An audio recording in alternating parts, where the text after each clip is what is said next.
आपकी skin tone को भी बेटर करती है, स्किन के अंदर ब्लड सप्लाई को नॉर्मलाइज करती है, स्किन के पोर्स को भी साफ़ करती है।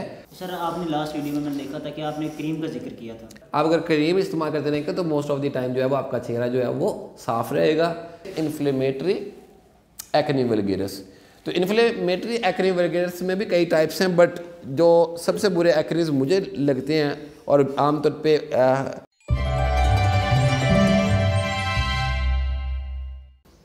अस्सलाम वालेकुम, वेलकम टू द हीलर्स। उम्मीद करता हूँ आप ठीक ठाक होंगे। आज हमारा जो एक ख़ास किस्म का समझ लें एक पॉडकास्ट है। एक्चुअली हमारे पास है एक बहुत ही जानी पहचानी शख्सियत यहाँ तशरीफ़ फरमा है, अल्लाह यार शामी। ये एक यूट्यूब व्लॉगर है और बेसिकली ये अपने एक्ने ट्रीटमेंट के लिए यहाँ पे आए थे। तो इन्होंने बताया कि ये यूट्यूब व्लॉगर्स भी हैं और ये कुछ सवालात करना चाहते हैं और उन्हें रिकॉर्ड करना चाहते हैं। तो फिर हमने सोचा कि क्यों ना हम अपना कैमरा भी ऑन कर लें ताकि वो सवालात जो इन्होंने पूछने हैं, क्योंकि बहुत सारे क्वेश्चंस जो हैं वो हमारे यूट्यूब पे भी और फेसबुक के ज़रिए भी बहुत सारी क्वेरीज आई हुई हैं। तो ख़ास तौर पे एक्ने वल्गेरिस के बारे में, तो इनका खुद भी थोड़ा सा मसला है। इधर अगर आप कैमरा दिखा सके तो ये एक्ने यहाँ पे थोड़े थोड़े आपको नज़र आ रहे होंगे। तो मेडिसिन खा रहे हैं, पहले से काफ़ी ठीक हैं और इंशाल्लाह ताला मज़ीद जल्दी ये रिकवर हो जाएंगे। तो जी पूछे अल्लाह यार शामी साहब, क्या हाल है? ठीक है, वालेकुम सलाम जी, ठीक ठाक अल्हम्दुलिल्लाह। सर मैं आपसे ये पूछना था कि ये जो चेहरे पे ये एक्ने बनते हैं, ये जवानी में ही क्यों बनते हैं? हाँ, ये देखें जो एक्नीज़ है बेसिकली इनका ताल्लुक ज़्यादातर, क्योंकि एक्ने वल्गेरिस का है कॉमन एक्नीज़ जो कि आमतौर पे डेवलप हो रहे हैं आपके फेस के ऊपर। तो आमतौर पे ये माना जाता है कि ये जो बलूगत है या सेक्सुअल मैच्योरिटी है उसके साथ ये एसोसिएट हो रहे हैं। जैसे ही आप सेक्सुअली मैच्योर होते हैं तो आपके चेहरे के ऊपर जो है वो दाने बनना शुरू हो जाते हैं। तो इसकी वजह ये है कि बेसिकली हमारे जिस्म में समझें, जैसे हमारे कुछ सेक्सुअल गदूद हैं, मर्द हजरात के अंदर टेस्टोस्टेरोन प्रोड्यूस करने के लिए टेस्टिस अल्लाह पाक ने पैदा किए हुए हैं, वहाँ पे ये हार्मोन बनते हैं। इसी तरह जो फीमेल ख़वातीन हैं उनमें ओवरीज होती हैं, तो ओवरीज समझें अंडादानियाँ हैं, तो वो ख़ास तौर पे वहाँ पे कुछ ख़ास किस्म के सेक्स हार्मोन्स एंड्रोजन्स जो है वहाँ पे प्रोड्यूस होते हैं। तो लाइक एस्ट्रोजन है, प्रोजेस्टेरोन है, एंड्रोस्टेरोन डायोन है, and even testosterone can be produce from the ovaries. तो टेस्टोस्टेरोन भी अंडादानियों से प्रोड्यूस हो सकता है। तो ये जो बेसिकली एंड्रोजन्स होते हैं ये हमारे चेहरे के ऊपर और हमारे सीने पे और हमारे जो ये समझे हमारी जो बैक है, सीने के बिल्कुल पीछे वाले जो हिस्सा है उस जगह पे कमर के ऊपर छोटे छोटे दाने बनना शुरू हो जाते हैं। दाने हमेशा अगर आप गौर करें तो उस जगह पे बनते आपको नज़र आएंगे जहाँ पे पाइलोसेबेशियस यूनिट मौजूद होते हैं। तो बेसिकली टेस्टोस्टेरोन वो हार्मोन है, या एंड्रोजन या मर्दाना हार्मोन भी कह सकते हैं इसको, ये वो हार्मोन्स हैं जो कि हमारे जिस्म से बालों को उगाता है।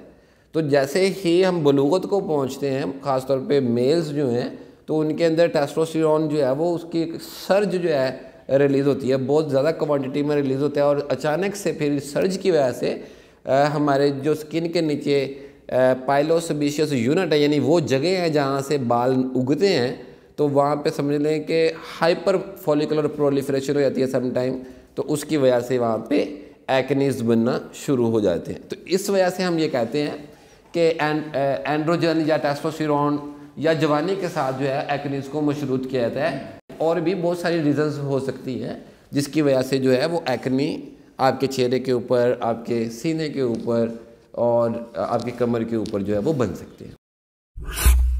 सर हम ये देखते हैं कि ये लोगों से सुनने में आता है कि ये जो मतलब ऑयली स्किन है और हमारी ये मतलब ये स्किन है, क्या इसका भी इफेक्ट होता है? हाँ, ये देखें, मैं अपने लास्ट वीडियो के अंदर भी हमने इस सेशन पे बात की थी कि बेसिकली ये मसला ही ऑयली स्किन का है। तो हमारा जो ये पाइलोसेबेशियस यूनिट, अगर आपने हमारा पहला वीडियो नहीं देखा तो मैं दोबारा आपको बताता चलूँ, हमारी स्किन के नीचे छोटे छोटे गदूद होते हैं जिन्हें सेबेशियस ग्लैंड कहते हैं, और वो एक ख़ास केमिकल या लिपिड प्रोड्यूस करते हैं, ऑयल प्रोड्यूस करते हैं जिसको सीबम कहते हैं।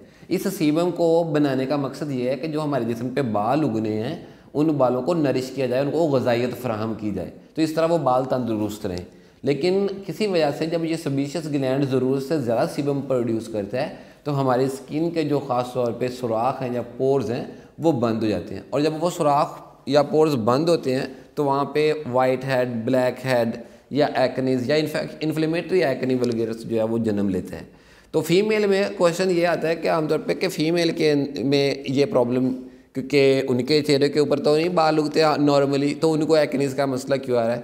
तो देखिए मैं आपको बताता चलूँ, फीमेल के चेहरे के ऊपर, सीने के ऊपर और कमर के ऊपर भी बाल उग सकते हैं, लेकिन उनमें ये बाल क्यों नहीं उगते, क्योंकि उनके अंदर जो टेस्टोस्टेरोन हार्मोन या मर्दाना हार्मोन है, इसकी जो मिकदार है वो या तो बिल्कुल ये बनता ही नहीं है या बहुत ही कम मिकदार में बनता है। बट अभी चूँकि उनके अंदर ये हार्मोन प्रॉपर तौर पे जो है वो उस बैलेंसिंग फिनोमेना में उस तरह से नहीं आए, तो अभी फीमेल्स भी रिसेंटली समय सेक्सुअल पुबर्टी को पहुंची है, तो अभी उनकी बलूगत आई है और उसके अंदर उनकी अंडादानियाँ एंड्रोजन भी पैदा कर रही हैं, एस्ट्रोजन भी और प्रोजेस्टेरोन भी। तो हार्मोन जो है वो अभी एक बैलेंस में, एक तवाज़न में नहीं है, तो उसकी वजह से उनके चेहरे के ऊपर छोटे छोटे बाल भी उग सकते हैं, लेकिन बाल चाहे ना भी उगें अलबत्ता एक्नीज बन सकते हैं, क्योंकि उनके स्किन के नीचे पाइलोसेबेशियस गदूद मौजूद हैं और पाइलोसेबेशियस गदूद की जो अबनॉर्मेलिटी है वो it will leads to the acne vulgaris. तो सर ये जो हमारे पास प्यूबर्टी है, इसके अलावा कौन सी और एज है मतलब जिसमें ये ज़्यादा हो सकते हैं, इसकी और कौन सी रीजंस हैं जिसकी वजह से? हाँ बिल्कुल, एक्नीज जो की और बहुत सारी टाइप्स हैं जो कि, और ख़ास तौर पर एक्नी वल्गेरस भी बहुत सारी और रीज़न से एसोसिएट किया जा सकता है। और मैं सबसे पहले मैं कहूँगा लाइफस्टाइल। अगर आपका लाइफस्टाइल अच्छा नहीं है, आप सेडेंटरी लाइफस्टाइल गुजारते हैं, आप एक्सरसाइज नहीं करते हैं, तो एक्नीज बनने का रुझान जो है वो ऐसे पेशेंट्स में ज़्यादा देखा जाता है। नंबर 2, वो लोग जो ख़ास तौर पे, यानी मैं इसको डाइट से एसोसिएट करूँगा, तो वो लोग जो कि मेल न्यूट्रिशन का शिकार हैं या फिर जो वो अच्छी डाइट नहीं ले रहे। आमतौर पे ऐसे लोग जो तली हुई चीज़ें बहुत ज़्यादा खाते हैं, पकौड़े, समोसे, तले हुए नान और या फिर ऐसी ऑयली और स्पाइसी चीज़ें जो जिनकी डाइट में ज़्यादा शामिल रहती हैं, तो उनके अंदर इस तरह का जो स्किन डिसऑर्डर है उसके बनने के चांसेस जो हैं वो हमेशा ज़्यादा रहते हैं। नंबर जी, हम कह सकते हैं कि ये जो ऑयली प्रोडक्ट्स है मेनली ये बिल्कुल, क्योंकि हमारी स्किन पहले से ही सबीशियस ग्लैंड जो है वो ज़्यादा सीबम प्रोड्यूस कर रहा है, तो अगर हम उसका प्रीकर्सर सब्सटेंस जो कि ऑयल बनाने में रोल प्ले करता है ज़्यादा इनटेक करेंगे, तो उससे ये मसला भी ज़्यादा जो है वो एग्रावेट होगा। तो कुछ रीज़न्स और है जो मैं बताना चाह रहा था। अगर किसी पेशेंट में इंसुलिन रेजिस्टेंस है, यानी इंसुलिन रेजिस्टेंस समझे जब इंसुलिन जो है वो लीवर सेल पे या फिर जो दूसरे मसल सेल्स हैं वहाँ पे काम करना छोड़ देती है, या जिस मिकदार में इंसुलिन पहले बन रहा था अब उतनी मिकदार में उतना काम नहीं कर रहा होता, तो इस खास किस्म के प्रॉब्लम को इंसुलिन रेजिस्टेंस कहते हैं। तो इसमें होता यह है कि समझ ले एक तरह से ये एक डायबिटीज़ है, और अगर ये इंसुलिन रेजिस्टेंस जो है वो प्रोसीड कर जाती है तो इसको डायबिटीज़ टाइप 2 कहते हैं। तो insulin resistance is an other cause for the acne vulgaris. इसी तरह समटाइम हम एक्नी वल्गेरस को BMI यानी बेसल मेटाबॉलिक इंडेक्स जो होता है, ओबेसिटी का इशू आता है पेशेंट में, तो उनसे भी इनको समटाइम एसोसिएट किया जाता है। तो there are multiple reason, but the most prime reason is the androgen hormone and other reasons are the secondary reasons. मैं आपसे ये पूछना चाहूँगा कि ये एक्नी है, ये कई तरह के होते होंगे, इनमें सबसे जो बुरे वाले ज़्यादा खतरनाक एक्नी है वो कौन? हाँ देखिए, एक्नीज जो है वैसे लास्ट वीडियो में हमने इसको 2 ग्रुप में क्लासीफाई किया था कि ये नॉन इन्फ्लेमेटरी होते हैं और इन्फ्लेमेटरी हो सकते हैं। तो यानी थोड़ा सा एम्फासाइज करूँगा पेशेंट्स को समझाने के लिए कि अगर आपके चेहरे के ऊपर वाइट हेड या ब्लैक हेड्स मौजूद हैं, तो इस तरह के एक्नीज जो है इन्हें नॉन इन्फ्लेमेटरी एक्नीज कहा जाता है। तो बेसिकली वाइट हेड का मतलब ये होता है कि हमारी जो स्किन के सुराख हैं वो या जो पोर्स हैं वो बेसिकली बंद हैं, तो ये बेसिकली क्लोज्ड कॉमेडोन्स को कहा जाता है। बट जो ब्लैक हेड है ये आमतौर पे ओपन कॉमेडोन्स को कहा जाता है, यानी इनके सुराख ओपन होते हैं बट उसके ब्लॉकेज किसी और पिगमेंट की वजह से हो सकती है, जिसकी वजह से सुराख बंद होता है और एक्नी बनते हैं। तो ये दोनों एक्नी यानी जिन्हें हम वाइट हेड्स कहते हैं और जिन्हें हम ब्लैक हेड्स कहते हैं, दोनों एक्नी नॉन इन्फ्लेमेटरी हैं, तो इनमें आमतौर पे पेन महसूस नहीं होता है। आमतौर पे लोग मुझसे ये भी पूछते हैं कि ये जो ब्लैक हेड है ये ब्लैक क्यों होता है? तो ब्लैक हेड्स बेसिकली इसलिए ब्लैक होते हैं कि ये जो हमारे स्किन का सुराख है, चूँकि ये मैंने जैसे बताया ये ओपन कॉमेडोन है, ये सुराख पहले खुले होते हैं, इन सुराखों के ज़रिए ऑक्सीजन अंदर जाता है, जिसकी वजह से जो अंदर मौजूद लिपिड है वो ऑक्सीडाइज हो जाता है, या समटाइम जो है मेलानिन की डेपोजिशन हो जाती है, जिसकी वजह से ये ब्लैक हेड्स जो है चेहरे के ऊपर बनते हैं। तो ये एक ग्रुप है। दूसरा जो अहम ग्रुप है, जो जैसे कि आपने क्वेश्चन किया कि इनमें से ज़्यादा बुरे वाले एक्नीज कौन से, तो वो बेसिकली सेकंड ग्रुप से बिलोंग करते हैं, जिसे हम कहते हैं इन्फ्लेमेटरी एक्नी वल्गेरस। तो इन्फ्लेमेटरी एक्नी वल्गेरस में भी कई टाइप्स हैं, बट जो सबसे बुरे एक्नीज मुझे लगते हैं और आमतौर पे हमें क्लिनिकल प्रैक्टिस में बहुत सारे पेशेंट्स जो है वो इन्हीं एक्नीज के साथ जो है वो प्रेजेंट करते हैं। उनमें सबसे पहले तो एक्नी फल्मिनेंस, और एक्नी फल्मिनेंस के बारे में बताता चलूँ, ये ऐसे एक्नीज होते हैं जिनकी जो है अब्रप्ट इरप्शंस होती है, क्यूट इरप्शंस होती है, सारे चेहरे के ऊपर छोटे छोटे सुर्ख रंग के दाने या एक्नीज बन जाते हैं, जिनमें से कुछ जो है वो फर्दर इन्फेक्शियस हो जाते हैं और नोड्यूल्स की फॉर्म में ये एक्नीज पाए जाते हैं। नंबर 2 पे जो एक्नीज जो सबसे समझ लें कि स्किन को ख़राब करने में जिनका सबसे ज़्यादा किरदार है वो एक्नी कॉन्ग्लोबाटा है।